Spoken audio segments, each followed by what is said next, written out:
Vamos a revisar y recordarnos un poco de lo que sucedió en Guatemala en el año del 2015 y voy a hablar un poco desde mi experiencia personal, todo lo que pude vivir en ese proceso, en mi participación y qué es de lo que opino actualmente, viendo los problemas y el camino que ha tomado el país.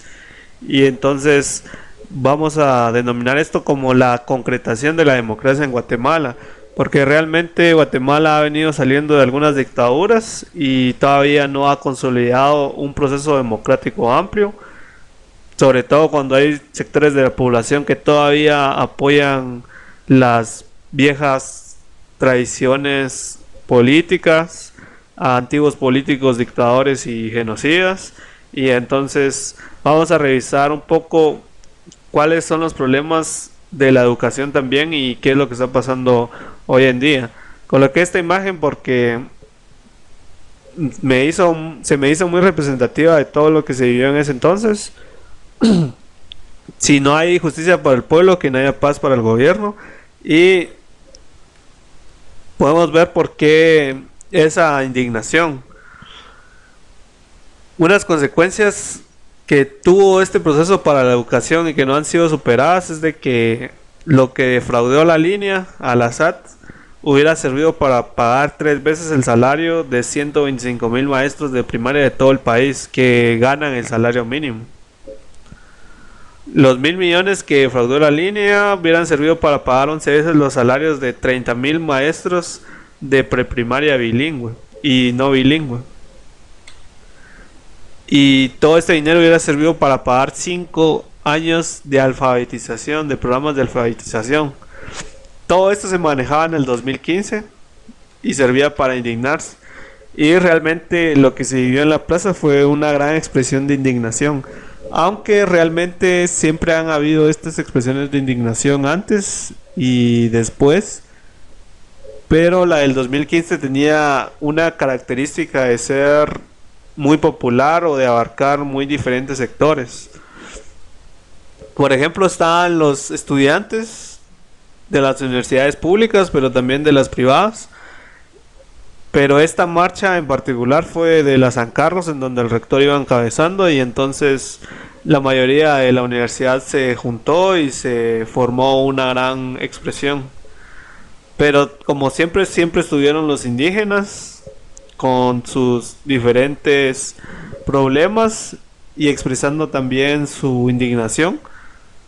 Aunque realmente la agenda de rural de los pueblos indígenas estuvo un poco muy en el fondo de la problemática principal, que era la reforma a la en el aspecto político.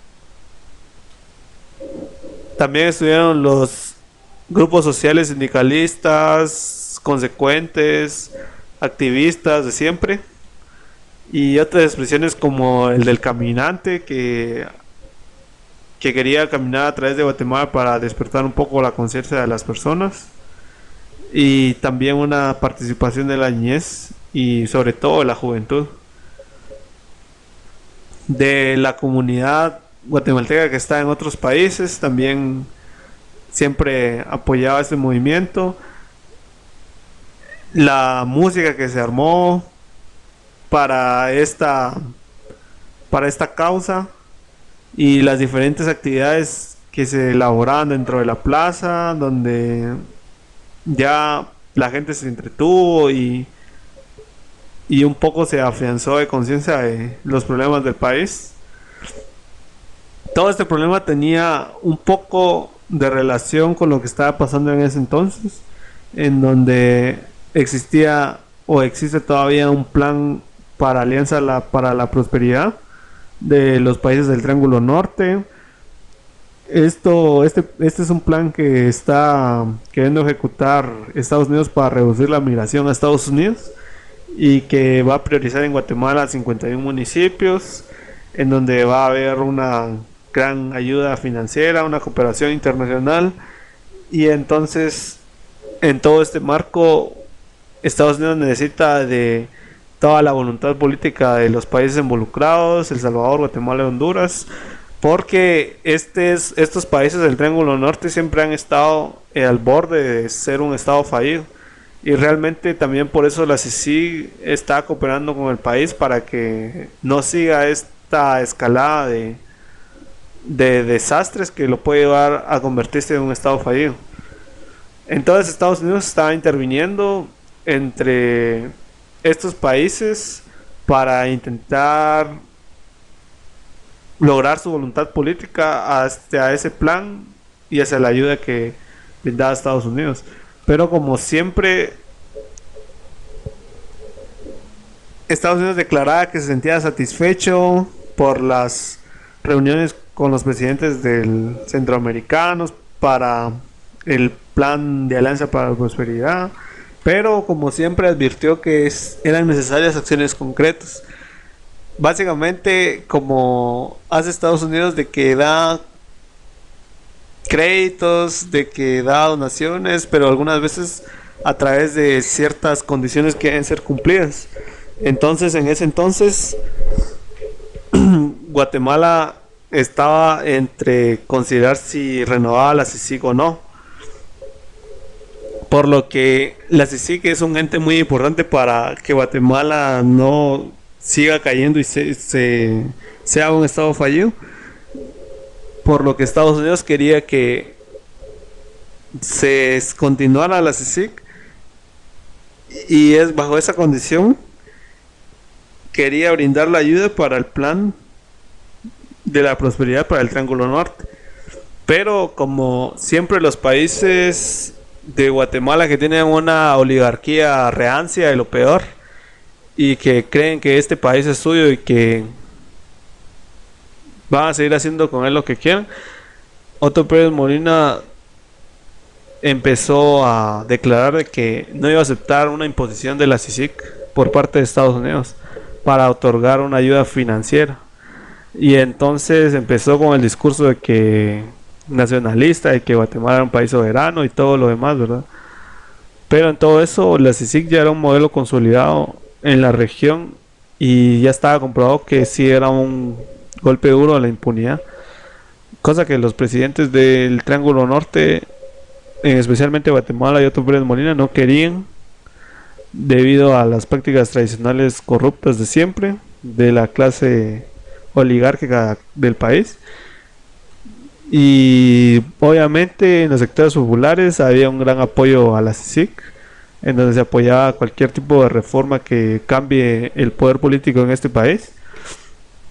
Y básicamente aquí se expresaba cómo o qué es lo que opinaba la gente de la CICIG, que la CICIG y el MP era un dúo que actuó, que Otto Pérez y Molina y Rosana Valdés tenían que ir a la cárcel, y a Valdizón le decían que no le tocaba porque lo sentían como parte de la política tradicional junto a todos los presidentes de o todo el partido oficial. En ese entonces, en el 2015 se iban a realizar las elecciones presidenciales. El candidato Manuel Valdizón en enero tenía por mucho la presidencia, porque había realizado inversiones masivas, multimillonarias en publicidad. Sandra Torres, que era la ex primera dama, venía en segundo lugar, y Sinibaldi, que era el representante del oficialismo, iba en tercer lugar, porque ya lo estaban colocando como el representante para la presidencia del partido oficial. En eso salió el caso de La Línea, 16 de abril de 2015, en donde capturaron algunos jefes y ex jefes de la SAT y personas, altos funcionarios, empleados y particulares. Describieron el proceso de producción aduanera de La Línea, en donde el proceso normal era que un contenedor ingresara, declarara su valor en aduana, se ajustara, pagara el impuesto y saliera. Con La Línea ingresar el contenedor, se llamaba la estructura de corrupción, se declaraba el valor, se realizaba el ajuste, se pagaba el soborno, se pagaba el impuesto y el contenedor era liberado. Señalaron de todo esto, como decía Juan Carlos Monzón, el secretario de la ex vicepresidenta, y poco a poco fueron haciendo más capturas, administración de la aduana de Puerto Quetzal, técnica aduanera de la aduana de Puerto Quetzal, 5 de mayo del 2015. Y en todo esto aparecieron los colectivos urbanos coyunturales como Renuncia Ya, otros, Guatutro Guatemala Ya. Y entonces se dieron algunos actos de represión contra estos movimientos, en donde la gente se pudo indignar un poco más, pero que al final estos colectivos sí lograron una amplia aceptación y reconocimiento por parte de la población. Según me recuerdo, no lo esperaban, pero estos se enfocaron mucho a pedir la renuncia de los políticos de ese entonces. Entonces tenía un objetivo ya esta causa, pero realmente los logros que se pudieron haber obtenido de todo esto, como decían algunos, de que el renuncia ya fue más a la indiferencia de la población, en donde se empezó a intentar romper la cultura del miedo y del silencio, que en los años 80 el ejército y todos los demás aparatos represivos del Estado infundieron sobre la población, y que hoy en día se mantienen con la delincuencia y con todo lo demás, en donde la población no logra salir del silencio y del miedo. En ese entonces se dio un paso para salir de todo este problema. Al final Valdés renunció, todo esto se sintió, la población lo expresó como una gran victoria, pero en realidad ya poco a poco se fueron dando cuenta de que había que hacer más, que ese era el primer paso. Y después salieron otros casos como el Buffet de la Impunidad, que ayudaba a la línea. Seguía las órdenes de captura contra Juan Carlos Monzón y otros cabecillas de la línea. Se seguía acusando a Juan Carlos Monzón y se empezaron a dar indicios de que había escapado gracias a la vicepresidencia. Se ofrecía una recompensa y entonces al final pidieron un antejuicio contra el presidente Otto Pérez Molina, 21 de agosto de 2015, cuando se realizó el paro nacional del 27A, que fue uno de los paros más grandes que ha sucedido en el país o que yo recuerde. Y básicamente se debió a que los medios de comunicación en todo este proceso se empoderaron de esta lucha anticorrupción de la ciudadanía, la vendieron, y muchas de las personas se enteró y pudo reaccionar a partir de esto, ya que los medios elogiaban esas acciones de la revolución ciudadana, de que ahora sí se iba a luchar contra la corrupción y que se iban a emprender reformas. El mundo empresarial también se unió, muchas empresas cerraron ese día porque hasta empresas internacionales se pretendían que el sector empresarial también estaba con la lucha anticorrupción. Otros que aprovecharon como esas librerías a vender cartulinas en donde la gente escribía sus expresiones de indignación. Pero entre todo esto, como los sectores eran muy diversos, se empezaron a dispersar un poco las opiniones respecto a las elecciones. Tomó mucha fuerza en estas condiciones no queremos elecciones, que estaba representado por diversos sectores, entre ellos la universidad, y surgieron otros grupos en donde sí se apoyaban a las elecciones. Y básicamente el Estado que sí quería que se realizaran las elecciones, y los organismos internacionales que sí querían las elecciones, debido a que decían que si no se hacía esto, se ponía en riesgo el orden constitucional. Al final se pudo procesar a Otto Pérez Molina, se le retiró la inmunidad, cayó preso 8 de septiembre del 2015, empezó su proceso legal. Y entonces a las elecciones, si nos damos cuenta, en agosto del 2015 Valdizón seguía siendo primer lugar, pero ya surgía allí Morales como segundo lugar, cuestión que antes ni siquiera aparecía ni en los últimos lugares. Y otra cosa muy importante es de que el voto blanco y nulo era todavía mayoritario a la intención de voto por Jimmy Morales. Entonces ya eran dos fuerzas políticas muy fuertes, voto nulo o blanco y Jimmy Morales para agosto del 2015.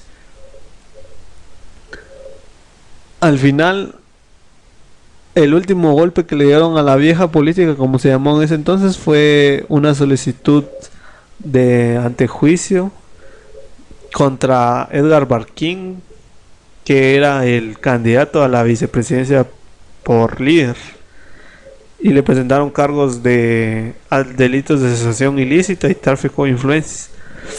Cuando sucedió esto, ya en las elecciones generales, ya el partido líder había bajado a el segundo lugar, FCN Nación había subido primero y líder se disputaba el segundo lugar con la UNE. Pero muy importante, voto en blanco y voto nulo seguían siendo una fuerza política bastante alta, en donde sumados eran el cuarto lugar en las elecciones. Al final ganó FCN Nación, UNE y líder prácticamente empatados en primer lugar, segundo lugar. Por una poca diferencia ganó UNE. Después de las elecciones se entregó Juan Carlos Monzón, empezó a dar sus declaraciones. Se realizó la segunda vuelta, donde iba Jimmy Morales y Sandra Torres. Y al final, como todos sabemos, ganó Jimmy Morales. Y Sandra Torres tuvo intención de voto solamente en los departamentos donde el Ministerio de Desarrollo antiguamente había hecho sus mayores aportes, sus mayores trabajos, y entonces solamente esta población siguió apoyando ese tipo de programas sociales. Pero muy importante ver que en la segunda vuelta el abstencionismo fue el 43%. Es decir, que prácticamente la mitad de la población no participó en la segunda vuelta. Por lo que el voto blanco y nulo ya no fue una fuerza política muy grande, sino que ahora fue el abstencionismo. Entonces Jimmy Morales realmente nunca fue un presidente representativo debido al abstencionismo que hubo. Y entonces Jimmy Morales empezó a ungir como la nueva política y de que iba a ayudar en todo a Iván Velázquez, lo saludaba, intercambió su visión del país y que dijo que tenía una gran decisión para la lucha contra la corrupción y que iba a fortalecer para todas las instituciones para que lucharan con la con corrupción, mientras que Iván Velázquez seguía siendo reconocido en el país, también ganó prestigio internacional. Básicamente él era el protagonista de muchas cuestiones y empezaron los problemas con Jimmy Morales, como la baja ejecución del presupuesto. Jimmy Morales no lograba invertir el presupuesto en muchas cuestiones, como el de vivienda y habitacional, donde solo ejecutaban el 39.3% de 250 millones, que en realidad es bastante poco. Y después pasaron a declarar el estado de calamidad para intentar recuperar la red vial del país, en donde utilizaron al ejército para recuperar el país. Al final le dieron una buena causa al ejército, que ahora Jimmy Morales le aumentó el impuesto y no sé ni para qué. Todo esto se pretendía que era por una medida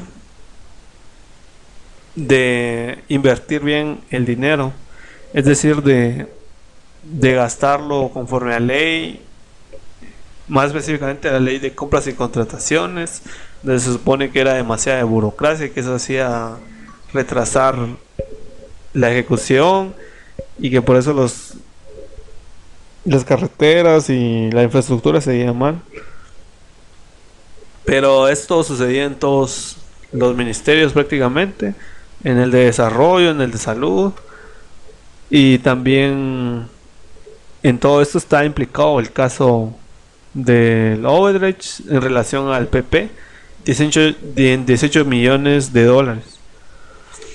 Y básicamente también está señalado acá el exministro de Comunicaciones, que es Alejandro Sinibaldi, y que al día de hoy nadie dice nada de él. No se sabe si algún día va a ser capturado, ¿Qué es lo que va a pasar? ¿Se tiene orden internacional todavía? Es un tema muy malo.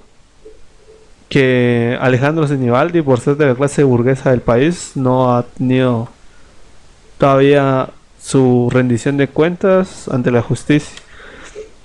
En la educación, en el nivel universitario, se logró por esta coyuntura una alianza entre la universidad pública, la USAC y las diferentes universidades privadas, porque la USAC en ese entonces también ya tenía muchos problemas al no brindarles el 5% del presupuesto o que garantiza la Constitución, y entonces también se quería el 5%, pero se necesitaba también la reforma universitaria.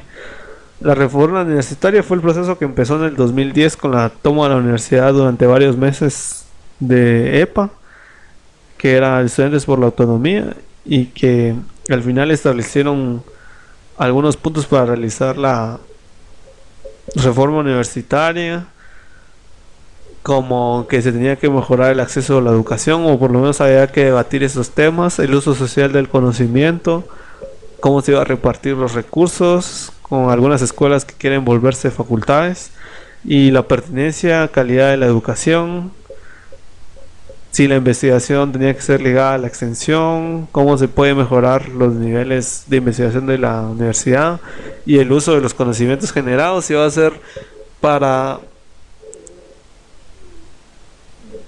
capacitación de mano de obra para las empresas, o si va a ser realmente que el estudiante acceda al conocimiento y se desarrolle de forma integral. Entonces, la reforma universitaria se sumó a la ola anticorrupción con el paso del tiempo, en donde empezaron las quejas contra las autoridades de la universidad, de la Asociación de Estudiantes, AEU, y entonces se empezó con esto de la toma de la AEU para recuperarla. Se crearon algunos partidos y se estableció una elección para la AEU en agosto del 2017, donde hubieron 4 partidos. Días antes de las elecciones intentaron boicotear estas elecciones, en donde la Comisión Transitoria y Reguladora intentaron impedir el voto de los estudiantes y el rescate de la asociación, pero los estudiantes reaccionaron. Consecuentemente se realizaron las elecciones, ganó la plantilla 2, que era Frente Estudiantil, y quedó una mujer, Lenina García, que es una educadora por primera vez como secretaria general de la AEU. Y entonces esto es una representación de la mujer y el sentido de la recuperación de la democracia en diferentes aspectos, desde públicos, desde la universidad y la educación superior.